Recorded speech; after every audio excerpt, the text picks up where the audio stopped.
Thank you. Good morning, everyone. I'm calling today's meeting to order at 11:01 on 19th September. So thank you all for attending. We're welcoming board members completely in person today. If there are any public viewing, thank you for joining today. Please note that the meeting is being videotaped. Link to the video will be posted on the Olympic Authority website following this meeting. As we start with today's items, I'm going to remind you, as always, to please, clearly as possible, and identify yourselves each time you speak or make a motion. An agenda is included in your packet. Ed, call the roll. Yes. Joe Martens. Here. Betty Little. Here. Art Lucy. Here. Okay, the quorum is present. Thank you. Item on the committee action is the minutes. Could I have a motion approving the meeting minutes of our last meeting held on June 11th, 2025? This is Betty. I'll make that motion. Second, Art. Okay, moved by Betty, seconded by Art. Any discussion? Hearing none. All in favor? Aye. Aye. Any opposed? Any abstentions? Motion carries unanimously. So we have some discussion items on today's agenda. The first item on the agenda is the review of proposed 2026-27 budget and the 2025 through 2030 financial plan, authorizing publication and recommending approval to the board. I'm going to turn it over to Ashley to walk us through the budget, proposed budget and financial plan. Sure. So the financial plan projects out over the next 4 years from an expense and revenue standpoint. So Ron has worked very closely with our team, taking a look at what our opportunities are for the future and also help expenses. We are obviously, continually looking at growing the expenses and with that, growing the revenue and ensuring that we control the expenses over the next 4 years. There's capital projects that are projected within there. And obviously those are all dependent upon state budget, but our plan over the next 4 years is to continue to complete projects that need to be done from infrastructure standpoint. And again, subject to approval, but if there's any specific questions, Ron and I are happy to answer them. Okay, let's open it up for discussion of the committee. So on the one expense that I looked at was, should we save our insurance questions for later or? Yeah. On professional services contracts, in this year, we around 374,000. That's what I read on our statement. But then it's projected to go to 815,000. I didn't understand why that was such a bit deep. Yeah, that was a reclass of accounting fees, a few other items that were not included properly in that line item. Okay. Well, that makes me much more comfortable. Thank you. So obviously some other areas should show a. Yes. Okay. Like probably in other expenses. Correct. Thank you. I appreciate the detail. It's way better to be detailed in our contract things versus just other expense. So thanks for working on that. Another question I had to do with operating expenditures were $4 million over budget. And I just was wondering why that was so dramatic this year. So you're talking the comparison of 24-25? Correct. Yeah. The prior year. Right. Well, I don't know if we always do prior year. I think we do versus actual budget. versus budget. Correct. That's mentioned a couple of items.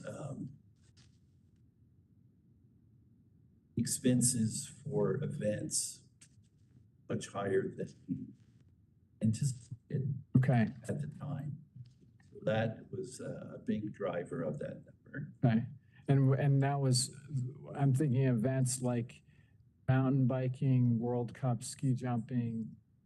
It also would have included the Mountain Jam expenses that were, Gotcha. that were in there. So Okay. we have been trying to be pulling the event expenses out of the venue budget so that it is specific to events and separate from the actual operation of the. Perfect.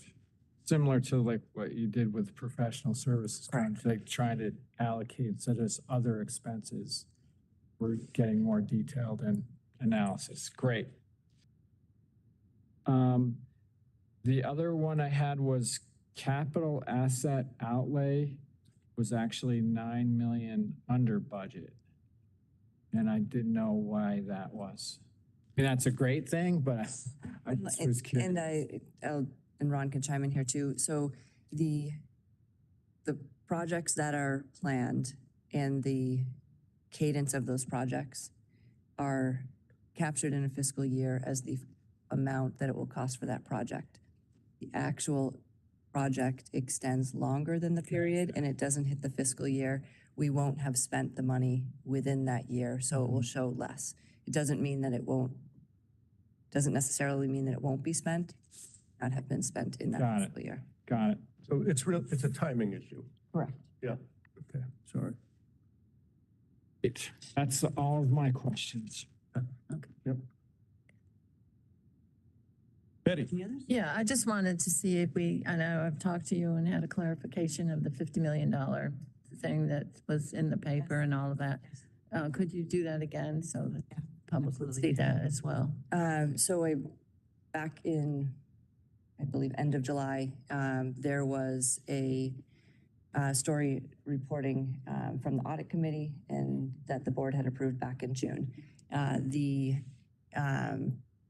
I would say that the misleading nature of the article was showing that there was a loss of over $50 million for the organization.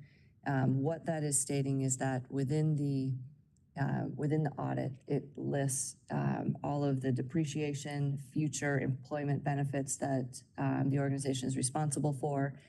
And these are, depreciation over time based on new assets coming online.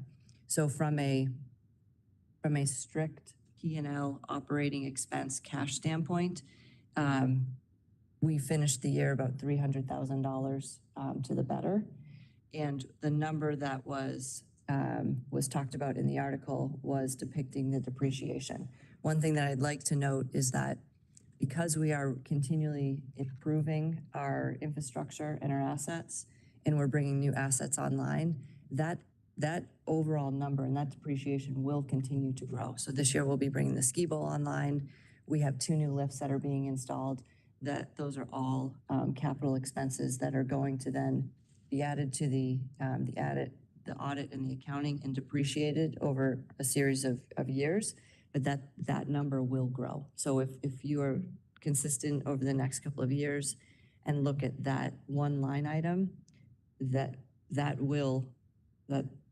net loss, as they're calling it, will continue to grow because that depreciation, as we invest in our assets, will increase. Okay, and the growth is always in big numbers when we went on new facilities. Because our projects are. And what you will see, though, in the financial plan, from a budget standpoint, you will see the line that tracks our operational and our kind of cash, yearly P&L, that is to break even or obviously be to the profit throughout the 4 years that we've projected it. And that's what we look at from a yearly standpoint of employment, revenue, expenses. We are constantly tracking and looking at that line to ensure that we obviously are only, we want to be investing in our capital assets, but from a cash standpoint, we are only spending money that we have. And I think one of the things in the article that is so misleading is when you talk about the number of attendees and, the entrance fees that we got, no one talks about the number of people that watch these events on television. It's all over the country, all over the world. And then hopefully thinking in their head, I'd like to go to Lake Placid sometime. but there's no way to put a dollar amount on that. And I think the other point that's often underestimated or overlooked is the economic impact to the regions. So Right. part of what we do is to help support businesses and in the regions that we operate. Again, the last economic impact report from 2023 showed $341 million in economic impact. And that was just for 1 year, right, on an annual basis. We will be redoing that impact study, and those are important pieces of what we do. And again, they're not reflected in an audit, but I think that's a part of our story. Right, not everyone gets a motel room to come here. People come from all over, from Utica, from Glens Falls. Yeah, and it's hoping to support the local. It is, it absolutely is, and I certainly support us. Yeah. Thank you for bringing that. I wish there's a way to It's important. put it Betty, I out there think better. Ashley and I were disappointed at best in the article and did provide letters to the editor to try to clarify, because the article ran in not only the Explorer, but the Times Union, and legislators like yourself, you obviously viewed the article, and it was very misleading to say, we had record loss. The loss was a non-cash loss, mostly depreciation. Didn't include, or didn't mention that it includes our state appropriation. It's the actual financial picture is much different than that one line of an audit characterized, and we tried our best to set the record straight. I didn't write a letter to anybody, but I was talking to myself all day. I just like to remind people as well that we showed a $7 million increase in revenue last year. And that, to me, that was tremendous. A ticket. And so, and I tried to talk to the reporter and give him facts like that. And it was very disappointing for me to take the time to try to give a thorough vetting of these issues and then to not be, not acknowledge these big facts that are really important, and something that I was extremely proud of our organization for achieving that kind of success. And we put on events and we have all these things. You never know what the weather's going to be that day. And the weather can change attendance immediately. Yeah. So there are just so many other factors that need to be added in and acknowledged. Yeah. So, good question. Back on the financial plan, Ashley, I noted the very modest increase in staff from year to year that's anticipated, about 15 people, I think. Can you just talk about your expectations there, or what you foresee? Sure. Yeah, we've done a little bit of workforce planning. We have invested in our staff over the past, I would say 18 months. We have added additional staff, particularly at the venues, to support health and safety. We've built up the HR team a little bit. So we've made a lot of progress on adding additional support staff to help support the increase in revenue and visitation and year-round operation. So we're at a pretty stable point right now. There's, as we continue to project growth in activities, again, visitation and revenue, there will need to be additional staff to support that. But we feel at this point that we're at a decent baseline. And so it has been a modest increase over the next 4 years. Yeah. Great. Thank you. Any other questions or discussion? Okay, could I have a motion authorizing publication and to advise the board directly? The executive committee recommends approval of the 2026-27 budget and the 2025 through 30 financial plan. I'll make that motion. Moved by Betty, Second by Art. seconded by Art. Any further discussion? All in favor? Aye. Aye. Any opposed? Any abstentions? Motion carries. Next item on the agenda is the Olympic Authority's annual policies of insurance and proposed resolution number 566. Once again, back to Ashley. So this resolution allows us to enter into a number of contracts. The insurance policies are broken down there. This would be renewals at the same levels as last year, so continuing with the same program of insurances. We do receive those quotes and have a shorter window to enter into the contracts. So this allows us, if appropriate, to renew those policies at the same limits that we currently have. Questions? So, yeah, I had one having to do with the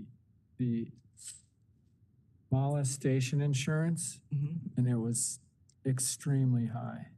And I just, maybe it's because never got this broken out before. So thank you for doing that, because it's much more transparent to me. Yep. But I guess I'm curious. I mean, I understand why we have it, but I just am kind of surprised it's expensive. So that, is the question really? There's the policy limit or the expense? 163,000. Yeah.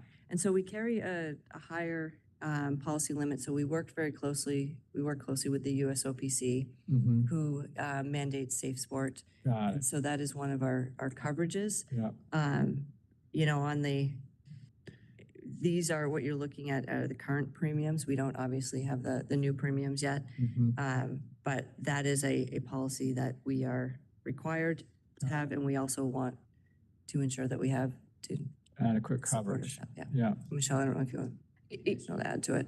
Yeah, I mean, we've, and Ed, you can jump in here as well, but we've had conversations with our broker, and this is an expensive policy area to insure. Yeah. We've also increased the number of people who are covered, the type of staff we have who are covered, which is basically any of them who have front of house contact with the public, and particularly children. It's a slightly different issue than Safe Sport, which we have a separate background check policy for, but it's absolutely something that we need to carry given the business that we're in. Right. And we continually work to keep the premiums down as much as we can. It just is a very expensive type of insurance. And I think it's a good example, though, of here's an extreme cost that the public needs to be aware of. That, Yeah, like, wow. but if there is a case, the payouts are huge. Exactly. That's what it comes down Yeah, to. exactly. So if we haven't had a case, we're happy. That's why we do background checks and training.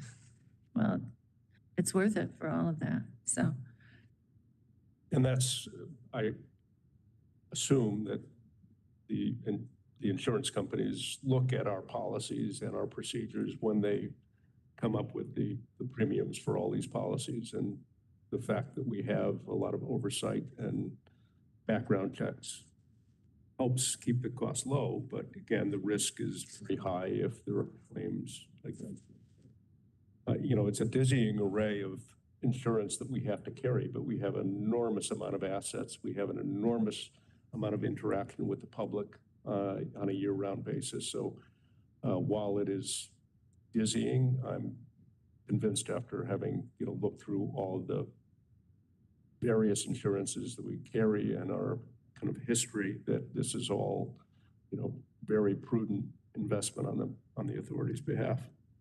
Investment, I say, protection, I guess, would be a better word. Any other? I have one more on there. There's two NAs on here, and one, the New York fire surcharge. I never heard of that. I didn't know what it was. Okay, basically what it is on certain insurances, mostly the property insurance and equipment insurances, the state assesses a surcharge of 1.5% of the premium on that premium. That goes into a fund, and then that fund is used for local fire departments. So it's a fund so that the fire departments can get new trucks and new equipment. That part I read, but I wondered what fire departments are getting it. Just I'm not sure how they administer it. I would think that they would do it equally across the board based on certainly with the need. volunteer fire departments, and I wasn't sure. It doesn't look. The premium isn't a lot, but I was kind of curious as to what gets paid out. I can get more information on that, Betty. I don't know. I just know that it's. Never heard of it, that's all, so. And then the last one, I assume the employees pay a portion of their health insurance, and that's, we don't need to know that, so. Yep. Okay, thank you. I'll get you some more information on. Okay, I was just curious I'll get some more information. It'd be good. where it goes. I mean, if something big happens, like, you know, the White Face Lodge had a fire, which I happen to have a place there, and wasn't my unit. Oh, but they came from all over. So Right. you have to, when you have volunteers for a fire that size. Yep. Yep. Okay, thank you. Any other questions?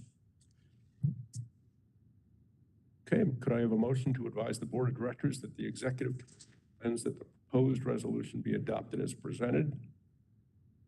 I'll move it this time. I'll Okay. second. By Ard, Yeah, seconded by Betty. Betty. Mhm. I'll second. Any further discussion? All in favor? Aye. Aye. Any opposed? Any abstentions? Motion carries unanimously.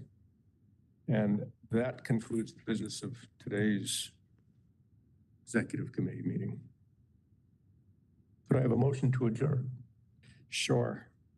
I'm. By Art, Second motion. seconded by Betty. All in favor? Aye. Aye. Opposed? Abstentions? Motion carries. Meeting is adjourned at 11:22 on Friday, the 19th of September. Thanks, everyone.